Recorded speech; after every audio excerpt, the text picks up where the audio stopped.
Nigeria's cement sector, a crucial pillar of the construction industry, is under the spotlight today as we delve into the 2023 financial year results of the three leading players, namely Lafarge, Dangote, and BUA Cement. Now, having navigated a complex economic landscape in 2023 marked by global uncertainties, fluctuating foreign exchange rates, and domestic headwinds, we will review their financial performance, exploring key metrics like revenue, profit margins, and outlook. And joining me live in our studios is Ambrose Omodion, who is the Chief Research Officer, Invest Data Consulting. Thank you so much for joining us. Thanks for having me.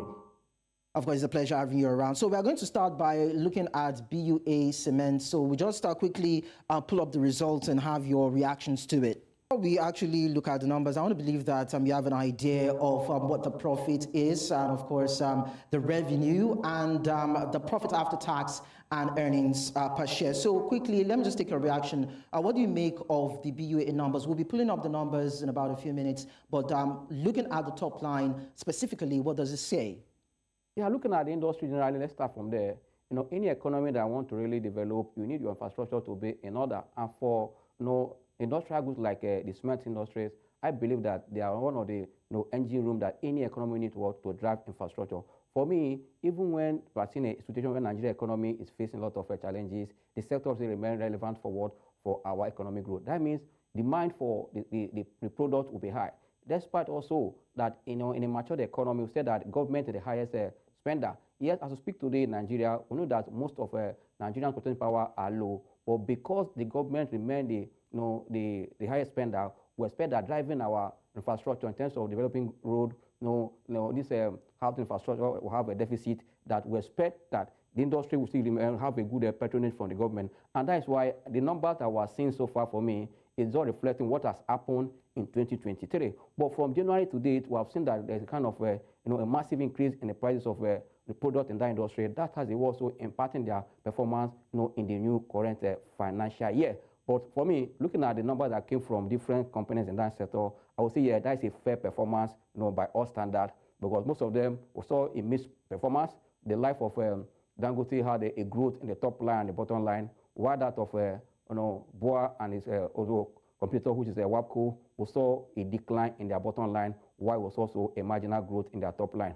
But at the end of the day, you see that this company, because of different characteristics or personality behind these companies, we see that the way market react to their prices or to their numbers is different. For example, that in a stock market analysis, you say you combine what we call fundamental and technical, and also common sense. But another thing I believe that is very, very important is the common sense. Common sense is because we want to know what is the shareholding structure of this company and also who is the personality behind this company. But if you look at the fundamental of all the companies in the industry, yes, we see that we are seeing a better improvement in Dangote Cement, which also saw in BUA pulling back in terms of numbers, the bottom line, which also happened. But you see that market perception for this company differs, like I said earlier, because the personality behind these companies. Okay, before I take the next question, let's quickly look at the numbers now and relate to what you just said. Looking at the BUA results for 2022-2023, we see the revenue, most especially for 2023, 459.99 billion naira. That's about 27.4%. And by the time we tie it around the cost of sales, we see 276.04 billion naira, with foreign exchange losses of about 69.95 billion naira and profit after tax of 69.45 billion naira, including earnings per share of about 2 naira 5 kobo. So quickly, irrespective of the forex losses, as I said earlier, we see a profit after tax of about 69.95 billion naira. How impressive is that, considering the high cost of sales? Yeah, for me, I would say that the numbers is still a mixed number, despite we are seeing which FS laws that have impacted the company's performance. And all good news that for investors, there's still dividend for them. But I believe that the shareholding structure and the personality behind this company will still going to tell on the price. Despite this kind of decline in earnings, which is most important thing, the price remains relatively stable because the share in issue outside there is very, very small. And also believe that the decline in profit after tax has no threat in going concern of the company. For that, investors know that this sector is positioned to drive our infrastructure. For that, anybody that is missing away from this company should rethink. Because I said, if you're looking at the fundamental, you might say it's not too good because of the price is selling. But I will say that personality behind these companies is one also should put in place. You look at matured economy, you see names behind all the big techs, it tells you that what is happening in those companies today. That means in Nigeria, we are seeing these companies as a highly priced stock that are giving us insight what is happening in their company, and at the same time, the nature of the personality behind them will go a long way to impact the price. This number is not enough for investors to say, because there's a decline in their profit after tax, let's run away from the stock. No, because there's still potential for the industry. If by God's grace, going to the future, the government is able to address the issue of FS challenges, these companies are where investors should, because I tell you, as far as we're having a housing deficit in Nigeria, our infrastructure is not yet to where we expect to be. There's still a gap. For that, there's still opportunity for this company to do well. Okay, let's quickly now look at Dangote results and see what that tells us. So we see Dangote results, Dangote Cement for 2023, 2.21 trillion naira. Now, a 36.4% increase in revenue to the tune of about 2.21 trillion naira is no easy feat, I must say, and in the face of challenging macroeconomic conditions. Are there any lessons for other players within the sector looking at the profit there? Yeah, for me, if you look at Dangote Cement, this is a company that is operating outside the shore of Nigeria, almost 6 to 8 companies. And also, in that sense, they're also earning FS from those companies, bringing it back to Nigeria. And because of our exchange rate, it's a boost forward for their number. And also, like I said, increase in price across this Pan-Africa and Nigeria has also impacted on Dangote performance. For me, it's a good result to know. But if you relate these earnings with the price is selling today, you say, why is it? Because, we say fundamentally that the price is overpriced. But like I love to say that in stock market investment, your fundamental, your technical, your sentiment is all good for you to analyze. But at times you go beyond it to see what is the shareholding structure and also the personality behind. These shares of Dangote and BUA, they are in few hands. And the job of these companies are in the owners. And also these owners, these are the personality. And for that, they know how to juggle with the numbers and also with the price. But I believe that for the companies to after going their bottom line from about 382.3 to about 455. For me, it's a good one, and that is why they are declaring a dividend of 30 kobo. But if you look at the earning per share, you said that, this company, are they dipping their hand toward to their revenue, to their reserves, to pay, or their retained earnings to pay the dividend? Fine, it's good. And it's not the first time Dangote is doing that. I tell you that it has the interest of the investor. But for me, I'll tell you that it is not in the interest of the investor. He is the major shareholder. Anything he pays, he earns more, and that will give him more money to do other business. Declaring 30 naira for me, it's a good one for other investors, but he knows why he has gone that. But look at going back to your reserve. Is it that to pay dividend is more important than to expand? But I believe that because of is what we call a dividend equalization policy in equity investment. Since earnings has improved, that also grow his payout. Okay, so to wrap things up, looking at the two results and the Lafarge figures anyway that I said not to be too exciting, what are the comparative review you would want to give looking at the fundamentals, considering how innovative each of them have been and probably other steps that have been taken to mitigate risks and increase their market shares, looking at those three markets? If in terms of comparison, we'll start with price, but price is king in any market. If you look at the price they are selling, you can see that, yes, Dangote Cement is already around 600 and something naira. We're seeing a BUA around 155, and Lafarge around 32, 33. But if you look at dividend yield, you can see for yourself, paying 190 kobo against 2 naira and against also 30 naira. As an investor, those that are looking at fundamental, where will you put your tent? So we'll say, okay, let me go to the one that is paying 1 naira 90 kobo because of what I'll get more shares. If you almost multiply it, almost getting more than half what the other big one is paying. For that, these are what investors want to look at to see where they can put their tent. But I believe that the performance of the three companies is a reflection of what's happening in the economy, but I would say it's not a total bad performance, considering the climate where we are today, coming from 2023. Okay, Ambrose Omodion, Chief Research Officer, Invest Data Consulting. Thank you so much for coming to our studios to help us understand this better. Thanks for having me. Oh, we might not be able to bring international business stories due to time constraints. We just go into our next conversation. And as we know it, the Nigerian Employers Consultative Association has cautioned against the Ministry of Interior's expatriate employment levy, stating that it could discourage investment and hinder the federal government's fiscal and monetary reforms. NECA Director General Adewale Smart Oyerinde emphasized the potential negative consequences, describing the levy as exploitative and extortionist. According to NBS, Nigerian nationals constitute only 59% of total jobs in Nigeria. Their wages account for less than 45% of total wages, and the average basic salary of expatriates stands at more than 45% above the basic salary. And that is one of the bone of contentions. From Geneva, Switzerland, I am joined by the Director General, Nigeria Employers Consultative Association, Adewale Oyerinde. Thank you so much, sir, for joining us on the show. Thank you. Good morning. Now, in your reaction to the newly introduced expatriate employment levy, you argued that it could discourage investment in Nigeria. I'd like you to kindly expatiate on this. Thank you. Thank you very much.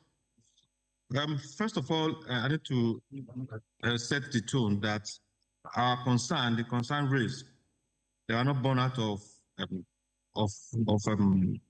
need for profit, but they are not born out of a protectionist perspective of employers, but they are basically born out of the real economic issues that that we think the levy will impact, and also to lay the foundation that currently, as we speak, there is established a line of communication with the authorities, and fruitful conversation is ongoing to find the middle ground around all these issues. So for the issue you raised, we feel strongly that our current level of development, our current level of circumstances we find ourselves in as per an economy, whether through the circumstances that our actions, past actions of the past administration fostered on us, or the actions that we fostered upon ourselves, we are not in a position to do certain things. And one of them is this. When you mentioned the issue of this investment, do we really need foreign direct investment in this country? Absolutely, we do. If we don't, then the president will not consistently be traveling out to seek for foreign direct investors to come to this country. So we need investors, and we need them quickly. But we can't, in one breath, urge foreign investors to come, and at the same breath, you create bottlenecks for them to their coming.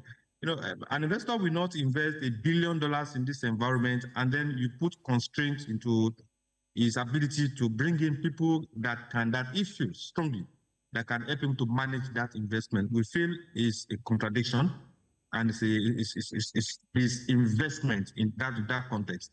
Also, we look at the recent reforms that the government has put in place. The Presidential Fiscal and Tax Reform Committee, whose work is to streamline investment or streamline taxes and levies. If the committee has done a very good job, commendable job that the citizens have noted, and at the same time, we are also building structures to create more levies and more taxes out of the context of the work that committee is doing. It raises two issues. It raises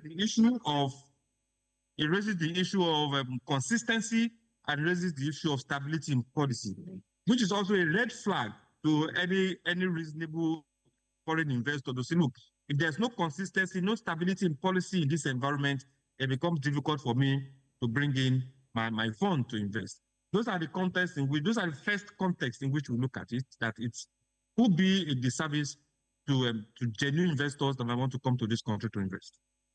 Okay, well, earlier on you talked about the fact that you are not speaking from the angle of protectionism and not from the angle of profit-making, so to speak.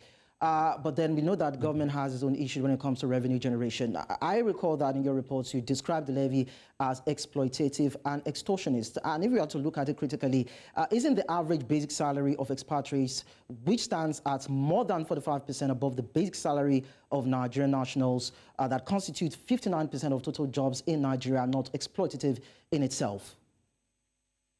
Now, for a business needs certain parameters to survive. You need critical competencies, and which basically falls within the line of the within the context of what we say, labor is not a commodity, as we call it. And I'm at the ILO now in Geneva, and part of the mantra is that labor is not a commodity. Labor should be appropriately priced. And for the private sector, there is what we call job evaluation, that evaluates its jobs and rates each job in view of within the context of its value add. Now, the Immigration Act, and I must state this, Immigration Act creates a framework for you to bring in an expatriate. And let me paraphrase. Part of the framework, part of the law says that for every rule, the company that want to employ an expatriate must advertise that rule, must satisfy the Comptroller General, the Comptroller General's demand that they've advertised and no Nigerian apply for that rule, or they've advertised and no Nigerian qualify for that rule. It is on the premise of that the Comptroller General can give approval for you to bring in an expatriate. Now, competence and expertise, there are two critical issues. So, and those competence and expertise that we're talking about, they command premium pay. Irrespective of how we look at it, they command premium pay. That is the main reason why the salary of an average petroleum engineer, his salary cannot be compared with any other salary in some other sectors. That is why the salary of an ICT expert, somebody that codes, somebody that writes programs, that is why his salary cannot be compared with any other person's salary in other sectors. So salary is a function of value, and it's a function of the expertise exactly that we're talking about. So across board, even within the Nigerian context, salaries are not the same. So they are based on the value, as I mentioned, they are based on the expertise, and they are based on exactly what they want to do. So it cuts across board. It doesn't apply only to the issue of expatriate or non-expatriate. It also applies to Nigerians here that are earning commensurate to the value that they are contributing to that business. So you can't see it as exploitative. So in this context. Okay. Yeah, I want to conclude in this context. Yes, exploitative part of it is currently for any company to bring in an expatriate, it has to pay about between $1,000 and $2,000 to collect a separate card for the expatriate, and also pay close to $500 in court of administrative fee. So if I'm already paying $2,500 to collect somewhat what we call a separate card, a card that guarantees, yes, we have satisfied this condition, and this is the guarantee that yes, this expatriate can actually work here. Then why come with another $2,000, another $15,000 when an average business, is already struggling to survive? It will interest you. In the last 3 days, or let's say in the last 1 week, the major brands, the biggest of brands in this economy, I won't mention their names because of my have issue with advertisement, but major brands are all declaring losses. They are declaring fundamental losses that are eating into the foundation of those organizations. Why? So are we now deliberately putting those organizations under more pressure? If the big brands are declaring losses, then what happens to the small brands that we don't know? And those are the fundamental issues for us. It's less of the issue of the business and then more of the economic issues. And come to think of it, organized businesses create 8 out of every 10 jobs. It's a globally accepted fact. Organized businesses are the direct contributors to the GDP of any country. So for you to grow your GDP, for you to grow your employment and reduce unemployment rate, for you to guarantee security, because unemployment also is a consequential effect of insecurity, is a consequential effect of high unemployment rate. For you to address all those issues, then you focus on enterprise sustainability as a way to resolve all those issues. And the government have done well by setting up the presidential committee led by Taiwo Idili. The government have done well by so many other interventions they are putting in place to make the business environment conducive for organized business to operate. Okay. Any other burden, anything burdensome will contradict that path. Okay, you've been able to establish the fact that expatriates would always earn more based on their expertise and of course the knowledge that they're bringing into the Nigerian business space. But for government, it's all about narrowing the wage disparity that exists between these expatriates and the locals. Now, in your reports, you also suggested strengthening existing regulatory institutions instead of imposing additional levies. So if you're going to be critical in terms of steps to be taken, even as you have condemned what the Nigerian government is trying to do through the proposal or the introduction of a levy. Now, what specific regulatory changes could be in place, and how do you think that in a way might address the income inequality issue? Two issues quickly. One is, if we perceive that the Immigration Act is not sufficient enough to address the issues, then we look at, is it the act itself or the people that has to interpret or implement the act? If it's the act itself, then we can review the act to make it more, to create more monitoring parameters for people bringing expats into the country. If it's the people implementing the act, then let government change those within the context of the expatriate quota management in the ministry, in the immigration. Let's strengthen the act. Let's strengthen the regulatory framework for the act.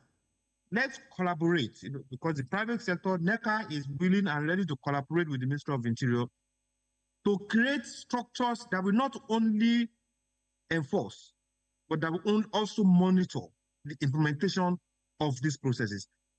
We cannot stand here, we cannot sit here and say there are no abuses, that we don't have unscrupulous employers that are abusing the quota, the expatriate quota system. We will not say that. There are employers that are gaming the system. There are people most likely in the ministry that are gaming the system. There are people most likely in immigration that are gaming the system.